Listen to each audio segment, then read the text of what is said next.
Hello friends and welcome to med project medical lectures आणि मी तुमचा मित्र प्रशांत शिंदे आपल्या एका नवीन इंटरेस्टिंग आणि इन्फॉर्मेटिव्ह व्हिडिओमध्ये तुमचं सर्वांचं स्वागत करतोय. तर मित्रांनो, आपल्या आजचा व्हिडिओचा मेन टॉपिक असणार आहे एमएच नर्सिंग सीईटी. त्यानंतर एमएच नर्सिंग सीईटीला फक्त 40 दिवस राहील. तर 40 दिवसामध्ये आपल्याला कशा पद्धतीने स्ट्रॅटेजिक प्लॅन करून स्टडी करायचा आहे. त्यानंतर प्रिव्हियस इयरचे क्वेश्चन पेपर्स असतील, रिपीटेड टॉपिक्स असतील. त्यानंतर अजूनपर्यंत ज्या विद्यार्थ्यांनी फॉर्म भरला नसेल तर उद्याची 25 म्हणजे शेवटची तारीख आहे. तर लवकरात लवकर एमएच नर्सिंग सीईटीचा फॉर्म पण भरायचा आहे.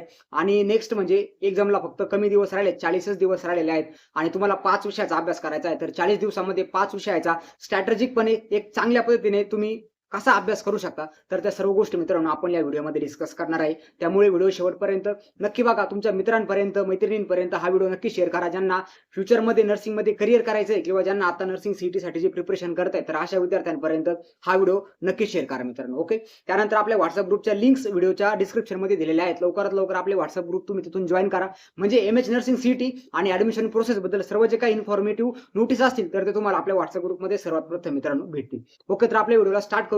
आता आपल्या व्हिडिओचा जो मेन टॉपिक आहे तर तो आहे एमएच नर्सिंग सीईटी. ओके. आता एमएच नर्सिंग सीईटी जर म्हणलं तर एमएच नर्सिंग सीईटी मध्ये आपल्याकडे किती सब्जेक्ट आहेत तर तुम्हाला सर्वांना माहिती असेल मित्रांनो. तर आपल्याकडे टोटल जर बघितलं आपण तर 5 सब्जेक्ट आहेत. त्यामध्ये फिजिक्स आहे, केमिस्ट्री आहे, इंग्लिश, बायोलॉजी आणि नर्सिंग ऍप्टिट्यूड. तर मित्रांनो असे आपल्याकडे 5 विषय आहेत नर्सिंग सीईटी साठी. आता हे जर 5 विषय जर बघितले मित्रांनो तर आपण या 5 विषयाला जे आहे तर ते आपण जर क्लासिफाय जर केलं तर याच्यापैकी काही जे विषय आहेत तर ते थोडेसे हार्ड आहेत, काही विषय जे आहेत तर ते थोडेसे मीडियम लेवलचे आहेत आणि काही जे विषय आहेत तर ते एकदम इझी लेवलचे आहेत. तर आपण या विषयांना थोडं जर क्लासिफाय जर केलं तर क्लासिफाय केल्यानंतर बघा मित्रांनो आपल्याकडे असा एक पॅटर्न तयार होतो. त्यामध्ये इझी लेवल जर आपण बघितलं, आता हे जे easy level, mild level, moderate level जे आहे तर हे सर्व गोष्टी मित्रांनो मी माझ्या मनाने टाकलेल्या नाहीत. जे पण आपल्या बॅचमध्ये ऑलरेडी जे स्टुडंट आहेत तर त्यांच्यासोबत आपण सर्व गोष्टी डिस्कस केलेल्या आहेत. आपण मागच्या 2-3 वर्षापासून जे स्टुडंटला हेल्प करतोय आणि स्टुडंटचा परफॉर्मन्स कोणत्या सब्जेक्टमध्ये कशा पद्धतीने राहतोय, एकदम आपण पूर्ण टॉपर विद्यार्थी न घेता जे ॲव्हरेज स्टुडंट आहे तर ॲव्हरेज स्टुडंटचा विचार करून आपण या सर्व मित्रांनो गोष्टी केलेल्या आहेत. तर बायोलॉजी आणि इंग्लिश जर बघितलं तर एकदम इझी लेवलचा पेपर मित्रांनो बायोलॉजी आणि इंग्लिशचा तुम्हाला येत असतो. कारण की इंग्लिश जे आहे तर ते बेसिक आहे. सर्व तुम्हाला ग्रामॅटिकल स्टडी म्हणजे सर्व ग्रामरचा स्टडी तुम्हाला इंग्लिशमध्ये करायचा आहे. आणि बायोलॉजीमध्ये जर बघितलं तर सर्व सिंगल लाईनर एमसीक्यू तुम्हाला विचारले जातात. कुठल्या पद्धतीचं न्यूमरिकल बायोलॉजीमध्ये नाहीये. जे तुम्हाला थिअरी आहे तर ॲज इट इज डायरेक्टली थिअरीमधलीच लाईन उचलून तुम्हाला एमसीक्यू मित्रांनो बनवला जातो. म्हणजे बायोलॉजी आणि इंग्लिश जर बघितलं तर एकदम इझी लेवलचे आहेत तरी सब्जेक्ट असतात.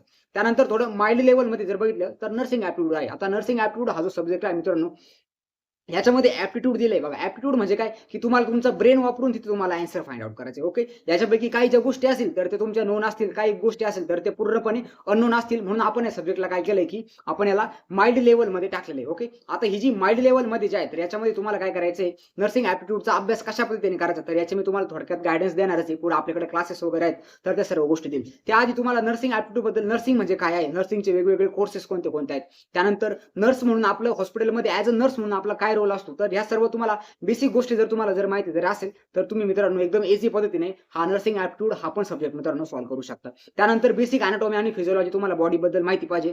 आणि तसं आपण जर बघितलं बायोलॉजी मधला जो झुलॉजी पार्ट आहे, जर तुमची झुलॉजी पार्टवर जर कमांड जर असेल तर नर्सिंग ऍप्टिट्यूडचे 3 ते 4 क्वेश्चन तुम्ही इझिली सॉल्व्ह करू शकता. कारण की आपल्या अॅनाटॉमिकल बेसिसवरच काही एमसीक्यू आहेत तर ते नर्सिंग ऍप्टिट्यूड मध्ये विचारले जातात.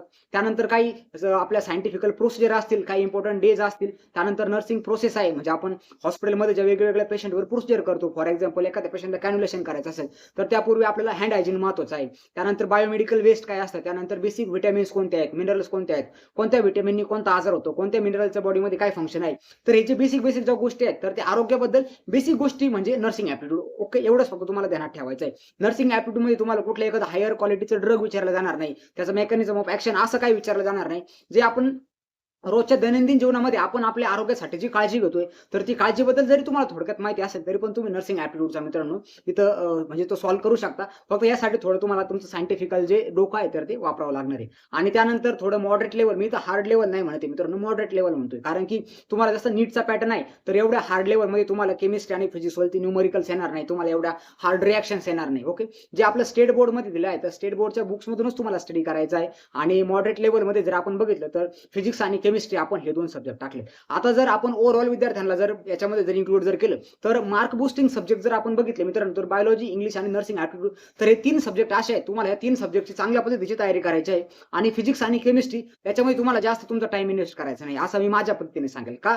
कारण की फिजिक्स आणि केमिस्ट्रीचा आहे व्हास्ट सिलेबस आहे. भरपूर सर्व तुम्हाला 11वीच्या सिलेबसवर जास्त मित्रांनो फोकस करण्याची गरज नाही. जे आपलं 12वीचं सिलेबस आहे तर मेन फोकस तुम्हाला इन्फॉर्मेशन ब्रोचरमध्ये पण सांगितलेलं आहे की ज्या विद्यार्थ्यांना नर्सिंग सीईटीसाठी प्रिपरेशन करायचं आहे तर त्या विद्यार्थ्यांनी जो 12वीचा सिलेबस आहे तर त्या 12वीच्या सिलेबसवर मेन फोकस करायचा आहे. ओके, तर तुम्ही 12वीच्या सिलेबसवर फोकस करा. त्यानंतर आपला जो फिजिक्स आणि केमिस्ट्री आहे तर तुम्ही आपले जे नर्सिंग सीईटीसाठी इम्पॉर्टंट जे टॉपिक्स आहेत तर ते प्रिव्हियस इयरचे टॉपिक्स असतील तर ते थोडे रीड करा. आता प्रिव्हियस इयरचे टॉपिक्स कुठे भेटतील तर ते पण मित्रांनो तुमचं सर्व सोल्युशन आजच्या व्हिडिओमधून तुम्हाला भेटणार आहे. तर इझी लेवल, माइड लेवल आणि मॉडरेट लेवल तर असे आपले हे झाले 3 लेवलचे सब्जेक्ट. आता आपल्याला 40 दिवसाची मित्रांनो काय करायचं, एक स्ट्रॅटेजिक प्लॅन बनवायचा. ओके, आता 40 दिवस राहिलेत आणि 40ला जर आपण 5 सब्जेक्टने जर डिवाइड जर केलं तर तुमच्याकडे किती दिवस राहतात मित्रांनो, तर तुमच्याकडे राहतात 8 दिवस. ओके, म्हणजे एका सब्जेक्टसाठी फक्त तुमच्याकडे 8 दिवस आहेत आणि एका सब्जेक्टमध्ये मिनिमम 10 चॅप्टर जरी तुम्ही धरले तरी पण तुम्हाला जवळपास एका दिवसामध्ये एक चॅप्टर आणि दुसऱ्या दिवशीचा थोडा चॅप्टर असा तुम्हाला मित्रांनो स्टडी प्लॅन बनवायचा आहे. ओके, 40 दिवस राहिलेले आहेत आणि आपल्याकडे मित्रांनो सब्जेक्ट किती आहेत 5, तर 8 पंचे 40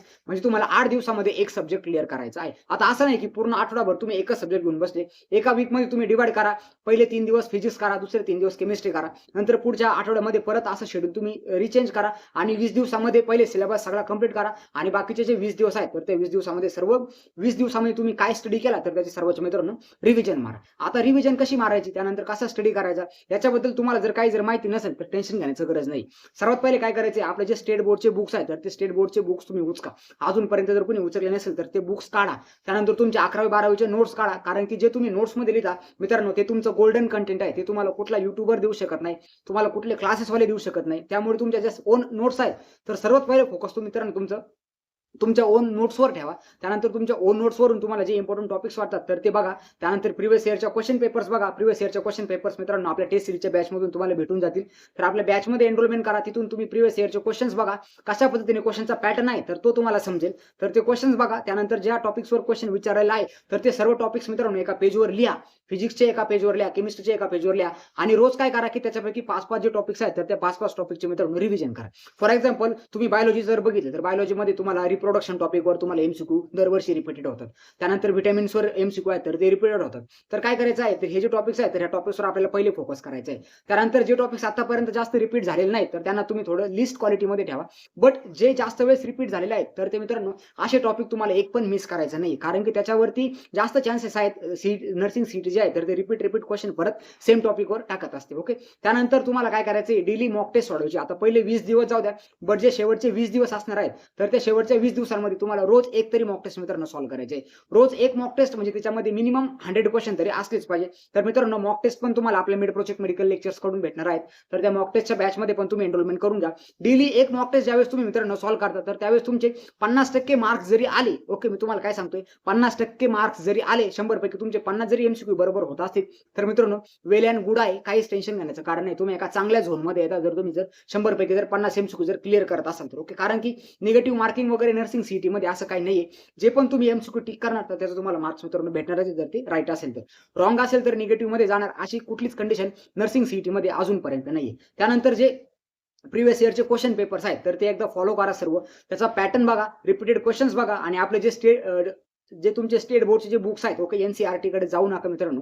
जे तुमचे स्टेट बोर्डचे बुक्स आहेत तर त्या स्टेट बोर्डच्या बुकचा मित्रांनो रीडिंग सुरू करा, कारण की विदाऊट स्टेट बोर्ड तुम्ही नर्सिंग सीईटी चांगल्या पद्धतीने तरी मित्रांनो क्रॅक करू शकणार नाही. ओके, तर आपले जे स्टेट बोर्ड आहेत तर फिजिक्स, केमिस्ट्री, बायोलॉजी तिन्ही पण बुक्स रोज घ्या. रोज एका बुक्सला मित्रांनो 2-2 हावर्स तरी द्या. 6 हावर्स रोजची रीडिंग आणि 2 तास तुमची मॉक टेस्ट, असं तुमचा 8 हावर्सचा जर तुम्ही आतापासून जर स्टडी प्लॅन जर बनवला तर मित्रांनो गेल्या आपले जे येणारे जे 2 महिने आहेत तर 2 महिन्यामध्ये मित्रांनो तुम्ही एका नर्सिंगच्या गव्हर्नमेंट कॉलेजमध्ये असाल हे तुम्ही माझ्याकडून मित्रांनो लिहून घ्या. कारण की ही जी स्ट्रॅटेजी आहे ही आपण मागच्या 2 वर्षांपासून वापरतोय आणि आपल्या बॅचमधले भरपूर सर्व विद्यार्थी आहेत. मी तुम्हाला लाईव्ह एक्झाम्पल पण विद्यार्थ्यांसोबत देईन, त्यांचे मी तुम्हाला कॉल पण करून देऊ शकतो. ते विद्यार्थी आता सध्या गव्हर्नमेंट कॉलेजमध्ये आहेत आणि चांगल्या पद्धतीने नर्सिंगमध्ये स्टडी करत आहेत. ओके, तर तुम्हाला नर्सिंग सीईटीला तुम्ही युट्यूबवर आले सर्च केलं नर्सिंग सीईटी खूप हार्ड असते असं काहीच नाही मित्रांनो. नर्सिंग सीईटीसाठी सर्वात पहिले जर तुमची स्ट्रॅटेजी असेल तर तुम्हाला मित्रांनो पेपरच्या वेळेस पॅनिक व्हायचं नाहीये आणि नर्सिंग सीईटी खूप हार्ड असते. तर हे जे 2 टॉपिक आहेत हे तुम्ही मित्रांनो डोक्यातून काढून टाका. का एकदम इझी लेवलची सीईटी आहे आणि as compare to other CET मित्रांनो इथे कॉम्पिटिशन जर बघितलं तर तुम्हाला काही गोष्टी प्रॅक्टिकल सांगतो मी आजच्या व्हिडिओमधून, जे तुम्हाला कुठलाच युट्यूबर सांगणार नाही. तर मित्रांनो नर्सिंग सीईटी आणि नर्सिंग ऍडमिशन, तर सर्व आपण जे ऍडमिशनचं जर पूर्ण मॉब जर बघितला तर सर्वात कमी मॉब आपल्या इकडे नर्सिंग सीईटी कडे असतो. आणि इथे कॉम्पिटिशन विद्यार्थ्यांमध्ये नसतं मित्रांनो, इथे कॉम्पिटिशन असतं कॉलेजमध्ये. ओके, जे प्रायव्हेट कॉलेजेस आहेत तर असे भरपूर प्रायव्हेट कॉलेजेस आहेत, तर मित्रांनो तिथल्या सीट सुद्धा फिल होत नाही, कारण की नर्सिंग मध्ये असं झालंय सध्या की सीट झाल्यात जास्त आणि विद्यार्थी झालेत कमी. आता तुम्ही बघा दुसऱ्यांदा तुम्हाला परत एकदा मुदतवाढ भेटलेली आहे, कारण की नर्सिंग सीईटी साठी जे आहे तर ते ॲडिक्वेट प्रमाणामध्ये रजिस्ट्रेशन अजूनपर्यंत आलेले नाहीत. म्हणून नर्सिंग सीईटी का आपलं जे सीईटी सेल काय करते की दिवसेंदिवस तुम्हाला परत मुदतवाढ देते की चला नवीन विद्यार्थी येतील रजिस्ट्रेशन करतील. ओके, तर आपण पूर्ण जर बघितलं मित्रांनो तर 15,000 जागा आहेत आपल्या गव्हर्नमेंट आणि प्रायव्हेट धरून. आणि आपले जे रजिस्ट्रेशन आहेत मित्रांनो, मागच्या वर्षी ज्या विद्यार्थ्यांनी ऍडमिशनसाठी रजिस्ट्रेशन केलं तर असे विद्यार्थी पण 15,000च होते. त्यापैकी काही विद्यार्थी नंतर प्लॅन चेंज करतात, काही विद्यार्थी दुसऱ्या फील्डमध्ये जातात, काही विद्यार्थी परत काहींना जर गव्हर्नमेंटच कॉलेज लागत असतं, काहींना घरापासून दूर कॉलेज भेटतं, असे भरपूर विद्यार्थी गॅप घेतात. भरपूर विद्यार्थी याच्यामध्ये असे असतात मित्रांनो, अशा कंडिशन भरपूर तुमच्यासोबत पण अशी काही कंडिशन येऊ शकते. त्यामुळे मित्रांनो नर्सिंगमध्ये तुम्हाला ऍडमिशन घेण्यासाठी काहीच कॉम्पिटिशन नाहीये. तुम्हाला कॉम्पिटिशन कुठे येणार आहे तर ती फक्त येणार आहे गव्हर्नमेंट कॉलेजसाठी. आणि गव्हर्नमेंट कॉलेजसाठी पण मित्रांनो खूप जास्त कॉम्पिटिशन नाहीये. 15,000 विद्यार्थी आहेत आणि 15,000 मध्ये तुम्हाला पहिल्या 1,000 विद्यार्थ्यांमध्ये फक्त तुमची रँक आणायची आहे. आणि पहिल्या 1,000 विद्यार्थ्यांमध्ये तुमची जर रँक जर आली मित्रांनो तर तुमचं गव्हर्नमेंट कॉलेज आहे तर ते फिक्स असणार आहे. त्यानंतर नेक्स्ट इम्पॉर्टंट गोष्ट मित्रांनो नर्सिंग ऍप्टिट्यूडचे क्लासेस. तर मित्रांनो सध्या फक्त 499 मध्ये तुम्हाला नर्सिंग ऍप्टिट्यूडचे क्लासेस भेटतील. सर्व इथून मागचे झालेले लेक्चर्स तुम्हाला रेकॉर्डेड फॉर्म मध्ये अवेलेबल आहेत. लेक्चर सोबत तुम्हाला डेली एमसीक्यू प्रॅक्टिस पण होते त्या बॅचमध्ये. आणि तुम्हाला नर्सिंग ऍप्टिट्यूड आणि त्याच्यामध्ये भरपूर सर्व बायोलॉजीचा पार्ट आपण इन्क्लूड केलेला आहे. तर नर्सिंग ऍप्टिट्यूड आणि हाफ ऑफ बायोलॉजी असं म्हणायला काहीच हरकत नाही. तर तुमचं ह्या बॅचमधून मित्रांनो सर्व तयारी होणार आहे. 499 रुपये फक्त बॅचची किंमत आहे आणि रेकॉर्डेड सेशन्स तुम्हाला बघायला भेटतील, डेली एमसीक्यू प्रॅक्टिस भेटतील आणि तुम्हाला त्या सर्व मित्रांनो नोट्स आहेत तर त्या प्रोव्हाइड केल्या जातील. त्यामुळे तुमच्या थिअरीच्या नोट्स असतील आणि एमसीक्यू शीट्स आहेत तर ते तुम्हाला प्रोव्हाइड केल्या जातील. त्यानंतर याची लिंक आहे तर ती व्हिडिओच्या डिस्क्रिप्शन मध्ये दिलेली आहे, तिथून तुम्ही एनरोलमेंट करू शकता किंवा माझ्या नंबरवर तुम्ही मला कॉन्टॅक्ट करा, तिथून तुम्ही एनरोलमेंट करू शकता. त्यानंतर नेक्स्ट मित्रांनो खूप इम्पॉर्टंट आहे तर ती मित्रांनो आपल्या मेगा टेस्ट सिरीज, ज्यामध्ये तुम्हाला प्रिव्हियस इयरच्या क्वेश्चन पेपर्स बघायला भेटतील 2023, 24 आणि 25 तिन्ही पण इयरच्या क्वेश्चन पेपर जे आहेत तर ते आपल्या ह्या बॅचमध्ये मित्रांनो तुम्हाला बघायला भेटेल. त्यानंतर आपले ज्या टेस्ट आहेत तर याच्यामध्ये तुम्हाला टोटल 20 टेस्ट बघायला भेटतील, ज्यापैकी 15 जे आहेत तर ते आपण नवीन डिझाईन केलेले टेस्ट आहेत आणि आपल्या 5 जे आहेत तर त्या प्रिव्हियस इयरच्या क्वेश्चन पेपर्स आहेत मित्रांनो.